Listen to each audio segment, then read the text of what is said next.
साबिखौ मानो गारबा नों आर'नाइ होनांगौ गोदाव सोराव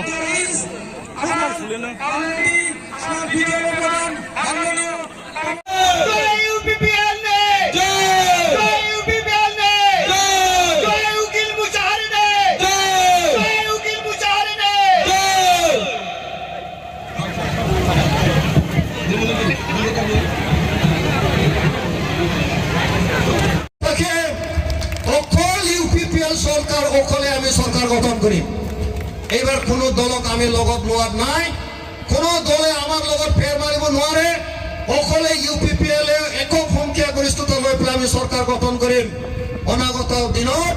বিটিআর অঞ্চলক উন্নত বিটিআর শান্তিৰ বিটিআর সব জাতি জনগোষ্ঠীক লৈ আগুৱাই লৈ যোৱাৰ আমাৰ সিদ্ধান্ত আছে সেই মৰ্মে আমি কাম কৰি যাম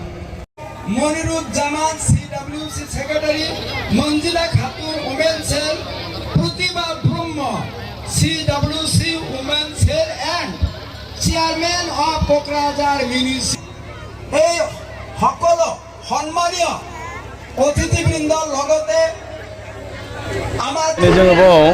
फैगौ 2020 मायथाइनि बिटिआर इलेक्शननि थाखाय कसुगाव समस्तियाव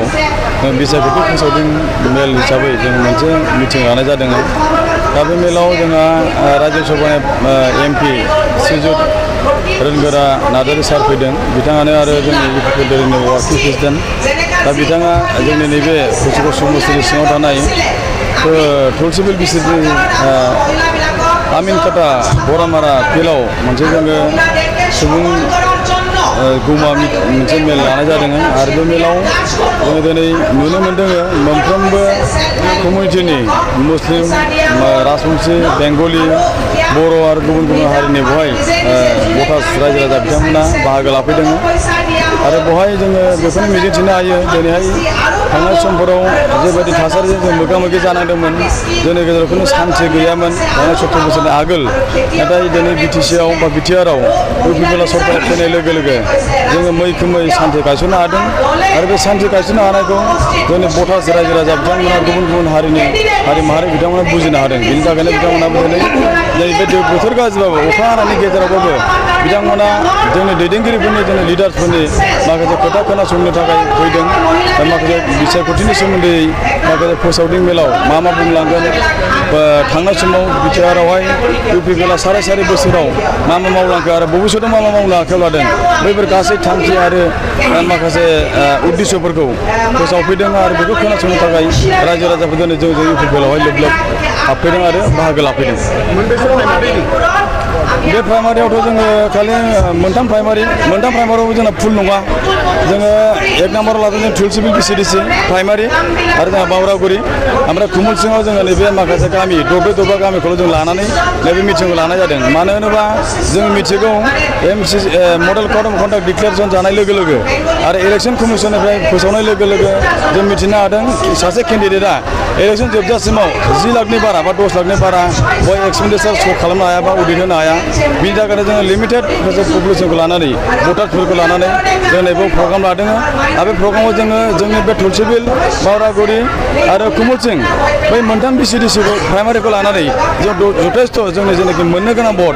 थांनाय समाव जों जेनाखि भटखौ मोन्दोंमोन बेनिफ्राय जों बांसिन भटार्सखौ जोङो मोननो हागोनखौ दिनैनि मेलनि गेजेरजों जों मिथिनो हादों रायजो राजाखौ जों बेखौनो खावलायगोन मानोना जोङो थांनाय 17 बोसोराव बिपिएफनि दैदेननाय जेनाखि सरकाराव जोङो गाव माने गाव मोजां रोखोम सोमोन्दो लाखिनानै संसार जानो हायाखैमोन मोनसे हारिया गुबुन मोनसे हारिनि सायाव सन्देह दङमोन फोथायलायनो हायामोन आरो जोङो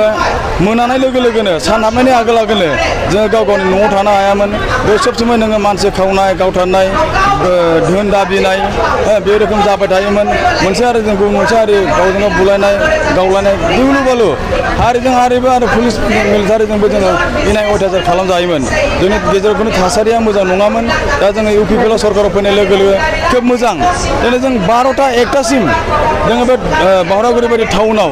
तुलसिबिल बायदि बाजारावहाय जोङो साहा लोंनो थांबा साहा मोनलोङो माबा मोनसे मैगं लायनोबा जों मैगं लायनो हायो आरो थांनाय फैनायाव जोंहा खुनु उसुबिदा गैया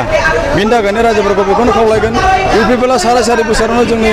थांनाय समाव मावनो हायैखौ जों मावनानै होनो हादों आरो फैगोन सरकाराव नैथि खुनु जुदि थाखाय UPPL सरकाराव फैयोबा जोंनि जेनाखि रायजो राजानि जेनाखि अभाब अभियोग जेनाखि आसा बै खामानिखौ मावनो हागोन होननानै जों मिजिंथिदों बेनिखायनो नैथि खेबनि थाखाय UPPLखौहाय सरकाराव लाबोबावनायनि थाखाय रायजो राजाफ्रा जोंनो भट होनानै देरहागोन जों बेखौ आसा आरो मिजिंथिदों बेखौनो जों बुंनो सानबावो खावलायनो सानबावो थांनाय 17 बोसोराव हानि फाट्टा जों मोनाखैमोन जोंनि हायाव जों दंब्लाबो जोंनि हाखौ जोंनि हाननानै जों लानो हायामोन नाथाय UPPL सरकार फैनाय लोगो लोगो जोङो जोंनि हाखौ जोंनि थैजासेनि थाखाय जों खालामनानै लानो हाबाय हा फाट्टा मोननो हाबाय जोङो आरो जोङो जथेस्थ' सान्थि मोननो हाबाय बेखिनिखौनो अरायसम जाहाथे जोङो मोनफ्रोमबो हारि माहारिजों मिलायना संसार जानो हायो सान्थि जोङो थांना थानो हायो बेखिनि खामानिखौ मावनो थाखाय बा BTC इलेक्सनाव 2020 मायथाइनि 22 अक्ट'आव BTC बिसायख'थियाव साफ्रोमबो रायजो राजाफोर भट होनो थाखाय